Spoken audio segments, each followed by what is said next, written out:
All right, we're back here just before racing begins tomorrow morning. I'm here with a good friend and a returning sponsor and a great supporter of ours, as we are of he, Ned Goss, Ocean Sailing Academy. How are you, buddy? I'm doing well, man. How about yourself? I'm doing great. I'm doing great. It's great to see you out here. Look, we've got, what, 190, or I think the final tally of boats on the line is like 186. Oh, it's incredible.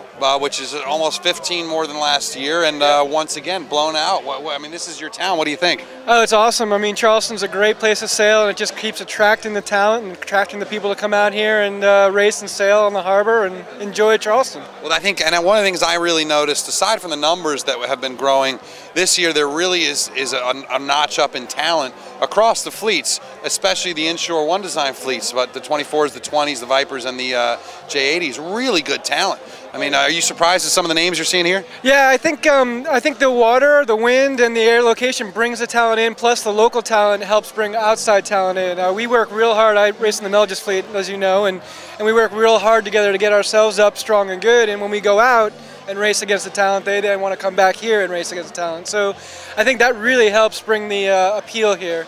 Flat water, big breeze, it's just perfect all the time. Now, who are you racing with this week? This week I'm actually on the IRC fleet. It's an Archambault 40 called Jubilee. That's the Archambault 40 RC that I raced on, a sister ship last year in Miami. Yeah, it was a nice boat, good IRC boat. Yeah, we actually put a new prod on it, much like the one that you raced on. We got a new A-kite that's got the huge Screaming Eagle on it for the lighter air. Nice. So we can keep up with that FAR 35 downwind again. Yeah. And yeah, it's a good group of guys that we did Block Island last year. We'll do Block Island next year, and just a great guy. Cal is actually a student of Ocean Sailing Academy. Really? Yeah, he 2000 he took classes and learned how to sail and cruise, and this is now Jubilee number 7. Now that's a success story for a sailing school. Yep. You teach them to sail, and then you help them right through their Grand Prix racing career. Oh, without a doubt, without a doubt. And I'm willing to bet that if this isn't his last boat, the next one will be a FAR 40.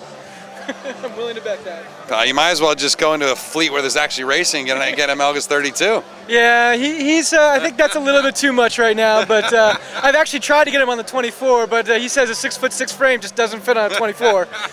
Let's talk about OSA for a second. And for you guys who don't know, OSAsailing.com.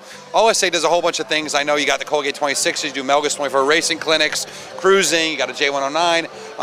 But I see how busy you are. I know things are going really well for you. How's the economy? I know tourism was down in Charleston. That's got to affect you a little bit. How have you guys held up?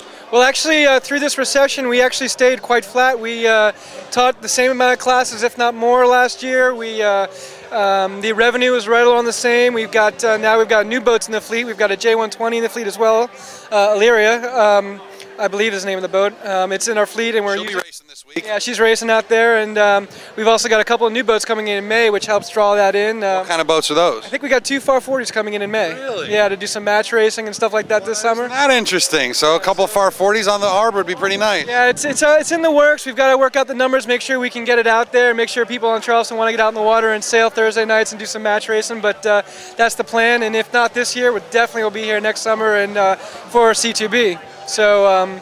Look for it, definitely. And so we've got the 2 Colgates. We've got also 2 Bento 423s in the fleet that we're also doing match racing on.